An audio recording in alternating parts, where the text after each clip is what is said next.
Good morning students. बच्चों, आज आपको हम चैप्टर 7 के समिट अप पढ़ाने जा रहे हैं। पूरा चैप्टर पढ़ाने के बाद आप सभी को एचसीएफ और एलसीएम फाइंड करना आ चुका होगा और आपने मल्टीपल्स एंड फैक्टर्स भी लर्न किए हैं। ओके, तो चलिए आज हम आपसे पूछते हैं कि मल्टीपल्स ऑफ 12।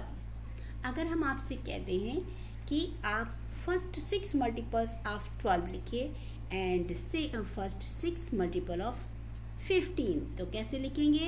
यस, आप लिखेंगे 12 1 जा 12, 12 2 जा 24, 12 3 जा 36, 12 4 जा 48, 12 5 जा 60 एंड 12 6 जा 72। तो बच्चों, ये इनको हम कहते हैं मल्टीपल्स। ओके, अब इसी प्रकार से 6 मल्टीपल्स ऑफ 15 के भी इसी प्रकार से पढ़ लेंगे। ओके, अब आपको फैक्टर्स बताने हैं। 12 के फैक्टर्स क्या होते हैं? मैंने कहा है ना आप सभी से कि सबके फैक्टर्स आपको लर्न होने चाहिए, बार बार आपको फाइंड करने की ज़रूरत नहीं है। ओके, इसलिए आप सभी को फैक्टर्स लर्न होने चाहिए। तो क्या होते हैं? अच्छा, प्राइम फैक्टर्स ऑफ 12 के फैक्टर्स क्या होते हैं बच्चों? 2 2 जा 4, 4 3 जा 12 और 15 के 3 5 जा 15। जब भी आप फाइंड करेंगे तो 3 इंटू 5 भी फाइंड होगा, है ना? तो ठीक है, आपको लर्न हो जानी चाहिए। अच्छा, अब इसमें देखिए, इसमें एलसीएम फाइंड करना है। तो एलसीएम में क्या होते हैं बच्चों? जो कॉमन होते हैं वो तो लेते ही हैं, जो कॉमन फैक्टर्स आते हैं वो तो लेते हैं, साथ में हम जो दूसरे फैक्टर्स होते हैं उनका भी मल्टीप्लाई कर लेते हैं। तो इस प्रकार से एलसीएम फाइंड होता है। ओके, यानी जो common factors into other factors. और एचसीएफ फाइंड करने में बच्चों सिर्फ कॉमन फैक्टर्स होता है। एचसीएफ फाइंड करते समय क्या होता है बच्चों? सिर्फ और सिर्फ कॉमन फैक्टर ही होता है, जैसे मैंने इसमें किया है। देखिए, इसमें कॉमन फैक्टर है 3, यानी एचसीएफ क्या हो गया? 3। एंड एलसीएम में क्या करना है? कॉमन फैक्टर 3 तो ले लिया है, अदर फैक्टर कौन है? 2 इंटू 2 इंटू 5। तो देखिए, हमने 2 into 2 into 5 and common factor भी का भी मल्टीप्लाई कर दिया। तो एलसीएम कितना हो गया? 60। अब फर्स्ट 6 मल्टीपल्स किए हमने 12 के एंड फर्स्ट 6 मल्टीपल्स ऑफ 15 यहाँ पे लिखे। तो अब इसमें बच्चों एलसीएम फाइंड करना है। तो लोवेस्ट कॉमन, अब सबसे छोटी संख्या इसमें कौन सी मिली है? यहाँ पे 60 के अतिरिक्त और कोई तो कॉमन नहीं है ना, इसलिए इसका एलसीएम क्या होगा बच्चों? 60।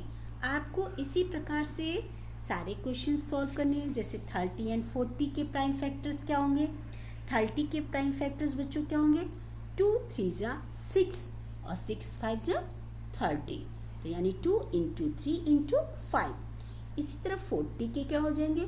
2 2 जा 4, 4 2 जा 8, 8 5 जा 50। आपको इस तरीके से लर्न होनी चाहिए फैक्टर्स। ओके, बार बार उनको फाइंड नहीं करना है कि बार बार आप डिवीज़न मेथड से आप इनको फाइंड कर रहे हैं, नहीं, ऐसा नहीं है। आपको लर्न होने चाहिए प्राइम फैक्टर्स। ओके बच्चों, अब इसमें आपको एचसीएफ फाइंड करना है। तो एचसीएफ कैसे फाइंड करते हैं बच्चों? जो कॉमन फैक्टर, आप जैसे 30 में 2 एंड 40 में भी 2 कॉमन है, ले लिया। इसके बाद 3 कॉमन नहीं है, 5 30 में भी और 40 में भी, यानी 2 into 5 is equal to 10। Okay, HCF क्या हो गया बच्चों? 10। लेकिन एलसीएम में क्या होगा? एलसीएम में हम कॉमन फैक्टर पहले लिख लीजिए, 2 एंड 5, यानी 10 तो ये हो गया। अदर फैक्टर्स कौन से? 3 इंटू 2 इंटू 2, इनको भी हम लेंगे। तो अब इनको एलसीएम को मल्टीप्लाई करेंगे बच्चों, कैसे कर? 2 2 जा 4, 4 2 जा 8, 8 3 जा 24 एंड 24 5 जा 120। तो इस तरीके से हम इनको फैक्टर्स, आपने देखा फैक्टर्स और मल्टीपल्स में यहाँ डिफरेंट दिखाई दिया। फर्स्ट 6 मल्टीपल्स ऑफ 30 एंड 40 दोनों की निकालने। फिर आपने क्या किया? 30 का टेबल्स लिख दिए एंड 40 का टेबल लिखा है। फिर देखिए अब इन दोनों में कौन से फैक्टर्स कौन नंबर्स कॉमन दिख रहे हैं? यस, 20 जो है 120 मल्टीपल्स ऐसा है जो कॉमन मल्टीपल्स है ना। तो इसका एलसीएम देखिए, आपने यहाँ पर दो तरीके से एलसीएम फाइंड करना सीखा ना।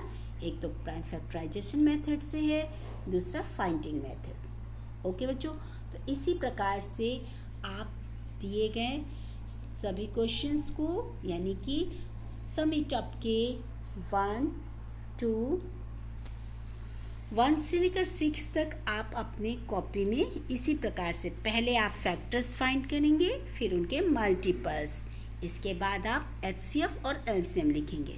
तो बच्चों आपको ये समझ में आ गई, क्योंकि हमने ये पूरा चैप्टर आपको एचसीएफ और एलसीएम केवल आपने प्राइम फैक्टराइजेशन मेथड से ही है और आपने अब तक काफ़ी समझ लिया है।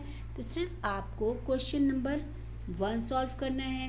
क्वेश्चन नंबर 2 में बच्चों देखिए एचसीएफ फाइंड करना है, जिसमें आपको प्राइम फैक्टराइजेशन मेथड जो कि आप पढ़ चुके हैं, और क्वेश्चन नंबर सी में एलसीएम फाइंड करना है। तो बच्चों आप सभी लोग कर लेंगे, ओके। और आप सब लोग ये वर्क अपना पूरा करने के बाद वर्क सेंड करना मत भूला कीजिए। ओके बच्चों, बाय बाय।